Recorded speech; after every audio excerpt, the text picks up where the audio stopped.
चिदम्बरम जी बेहद खफा हैं, पूरे विपक्ष से कह रहे हैं कि सबने इकोनॉमिक सर्वे पढ़ा और किसी ने एक ढंग का उसके ऊपर टिप्पणी नहीं की है। वो कह रहे कहाँ है हमारा विपक्ष, क्या वो इकोनॉमिक सर्वे पढ़ नहीं रहे? इससे पहले क्या आप उसका जवाब दें? निर्मला जी बस निकल रही हैं, नॉर्थ ब्लॉक से बाहर निकल रही हैं, अभी थोड़ी देर में राष्ट्रपति से मुलाकात करेंगी, पर क्या बोलना चाहेंगे आप चिदम्बरम जी को? जी, इन तस्वीरों के साथ रहते हैं, थोड़ी देर के लिए अपने हाथ में बही खाता लिया हुआ है निर्मला जी ने। कुछ ही साल पहले जब उन्होंने बजट पहली बार बही खाते के जरिए पेश किया था तो उस पे भी विवाद शुरू हो गया था, आपको याद ही होगा हर्षवर्धन जी। लोग कहते क्या जरूरत है, हर चीज में स्टंट करने की क्या जरूरत है, पहले का ब्रीफकेस में क्या खराबी थी कि आप बही खाता लेकर के आ गए? नहीं, सवाल ये है कि ब्रीफकेस में बजट रखने की भी क्या जरूरत है। अगर बजट को देखें तो बजट तो बही खाता ही है, उसका एक तरीका है। और अब तो हम जिस तरह से आगे बढ़ रहे हैं उसमें टैब में अगर पढ़ रहे हैं सभी सांसदों को, हालांकि कल की बैठक में खबर आई कि कुछ सांसद कह रहे थे कि हमें हार्ड कॉपी चाहिए, हम उसी पे पढ़ेंगे। तो चलिए, तस्वीर इस वक्त बहुत इंपॉर्टेंट, क्योंकि वित्त मंत्री निर्मला सीतारमण को आप देख रहे हैं, उनके साथ MOS दोनों मौजूद हैं, साथ ही पूरी टीम जिसने बजट बनाया है, और हाथ में आप इस वक्त उम्मीदों का ये टैबलेट कह लीजिए जिससे बहुत कुछ निकलेगा थोड़ी देर बाद जब वो संसद भवन में बजट भाषण पढ़ना शुरू करेंगी। लेकिन ये तस्वीरें बहुत अहम हैं क्योंकि ये तस्वीरें साल दर साल भारत के इतिहास में भी दर्ज होती हैं, क्योंकि ये तस्वीरें एक बड़ा मैसेज पूरे देश के लिए तो लेकर आती है, लेकिन ग्रोथ को लेकर, विकास को लेकर क्या आपके कदम होंगे, आज इसकी जानकारी मिलेगी। तो इस बार भी पेपरलेस बजट है, कई लोग उससे भी नाराज दिखाई दे रहे हैं, जैसे कि हर्षवर्धन जी बता रहे थे, कह रहे हैं कि हमें हार्ड कॉपी चाहिए पढ़ने के लिए। कहीं ऐसा तो नहीं हो जाए कि कुछ लोग कहें हमारे संवैधानिक अधिकारों का हनन है कि हमें हार्ड कॉपी क्यों नहीं दी जा रही है बजट की। गौरव उस वक्त मौजूद हैं वित्त मंत्रालय के बाहर। आप राष्ट्रपति भवन का रुख कर रही हैं गौरव, वित्त मंत्री?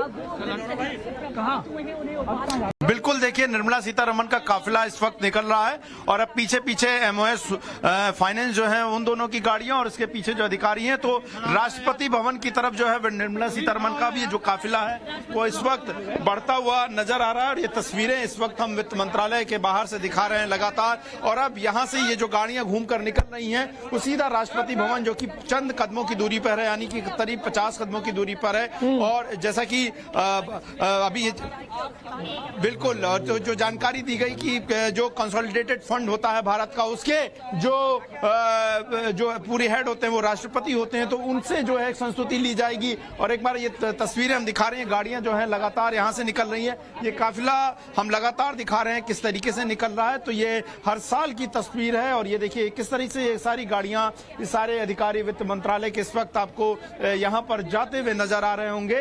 तो ये देखिए ये गाड़ियां यहाँ से वित्त मंत्रालय से निकल रही और सीधा बगल में राष्ट्रपति भवन की तरफ जा रही हैं। और वहां से राष्ट्रपति की संस्तुति लेने के बाद जो है वो सभी लोग जो है वो बढ़ेंगे लोकसभा और राज्यसभा की तरफ, यानी कि संसद भवन की तरफ, जहां पर कैबिनेट की बैठक में इस बाकायदा बजट को रखा जाएगा। और वहां से इसको पास करने के बाद संसद के पटल पर 11 बजे वित्त मंत्री निर्मला सीतारमण रखेंगी। फिलहाल वित्त मंत्रालय से जो तस्वीरें थी वो यही थी, क्योंकि वित्त मंत्री निर्मला सीतारमण, तमाम मंत्री और साथी अधिकारी जो हैं वो यहाँ से फिलहाल निकल चुके हैं राष्ट्रपति भवन की तरफ। जी जयंत जी, बही खाता बनाम ब्रीफकेस, कहीं ऐसा तो नहीं सुन लिया आपने कि अब कुछ लोग कह रहे हैं कि ब्रीफकेस किसी का बहुत ही पसंदीदा ब्रीफकेस हुआ करता था, बही खाता क्यों ले आए? हमें ब्रीफकेस और खाते पे ज्यादा हम लोगों को ध्यान नहीं देना चाहिए, उसमें है क्या उस पे हमें ध्यान देना चाहिए। और अभी 11 बजे तो सब ये प्रस्तुत हो ही जाएगा और उसमें क्या है और उसमें आम जनता पे क्या प्रभाव होगा उस पे हम ज्यादा ध्यान दें।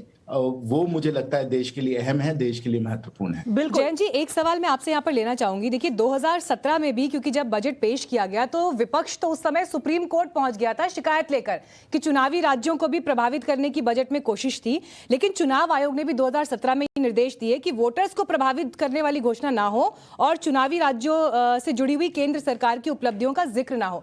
तो कैसे आज वित्त मंत्री इस गाइडलाइन को लेकर बैलेंस बनाएंगी, संतुलन बनाएंगे अपने बजट भाषण में, ये देखना होगा।